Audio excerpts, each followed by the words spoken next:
Genetic engineering or recombinant DNA technology. To get a gist of what is genetic engineering or recombinant DNA technology, we need to know what is biotechnology. So, from the term itself, it is clear that it is a biology wherein technology is incorporated into it. So, basically, biotechnology means that we use living organisms and some modern technological methods to get some useful products that are useful for human consumption or to treat diseases that are there in humans. So to get into its literal meaning, it means it is a manipulation of a living organism or their genetic material to get some useful products. So in year 1971 to 1973, a new methodology was developed called genetic engineering or biotechnology that gave rise to third great era of genetics. Genetic engineering, like biotechnology, means the manipulation of genetic material of any organism. So it generally utilizes a bacterial cell and their plasmids, which are non-chromosomal DNA present in them. It is a DNA circular molecule which can replicate freely within bacterial cells. So now, when a foreign gene is inserted into the plasmid, it replicates inside the bacterial cells, and that foreign gene guides for the production of such proteins that are required by humans, for which they are carrying out this genetic engineering process. So for the recombinant DNA technology, you have 4 steps through which you incorporate the foreign gene into bacterial plasmid and get the protein that you require. The first one is preparation of recombinant DNA, that is rDNA molecule. Second is the insertion of rDNA molecule into the host cell. Third, multiplication and production of numerous copies of host with rDNA in it. Fourth, selection of bacteria with required gene. So for the first step, which is preparation of recombinant DNA molecule, you need to remember 3 things that are important over here. That is, we need a vector, restriction enzymes, and DNA ligase enzyme for carrying out this first step. So basically, a vector is a DNA molecule into which the foreign gene is inserted to construct recombinant DNA molecule. It is capable of replicating inside a host organism, which is usually a bacterium. The 2 most commonly used vectors are bacteriophage virus or plasmids, but from these 2 also plasmids are most commonly used ones. Plasmids are small extrachromosomal circular DNA that is found in some bacteria and rarely found in some eukaryotes, like for example in strains of yeast, and these are capable of replicating independently.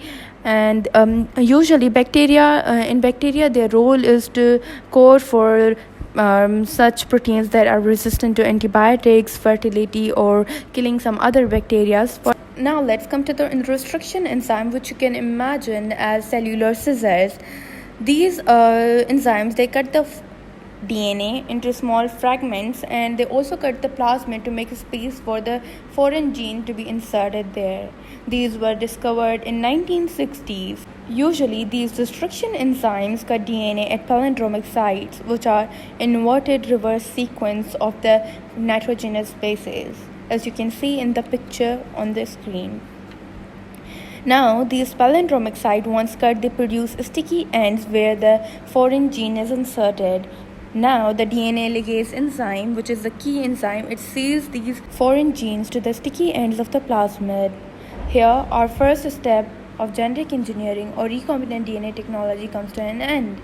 And this was happening outside in the laboratory, not inside an organism, even if it is a bacterium.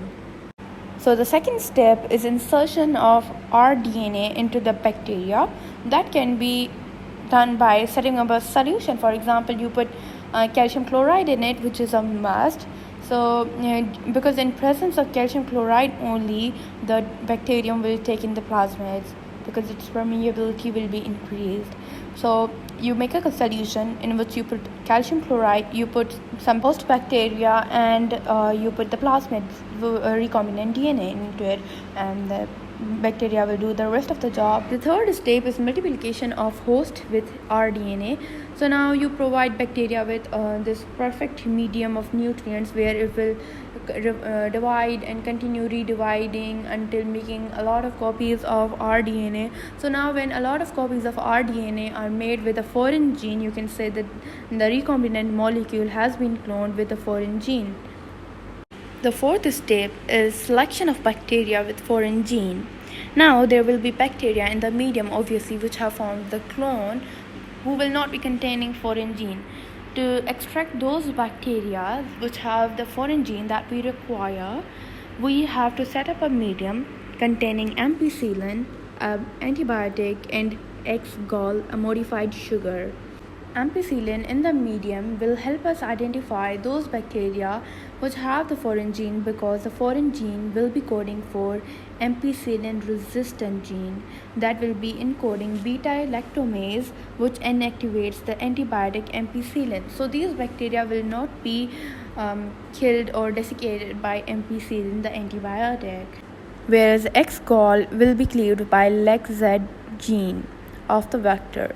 LEG-Z gene of the vector codes for an enzyme called beta-galactosidase.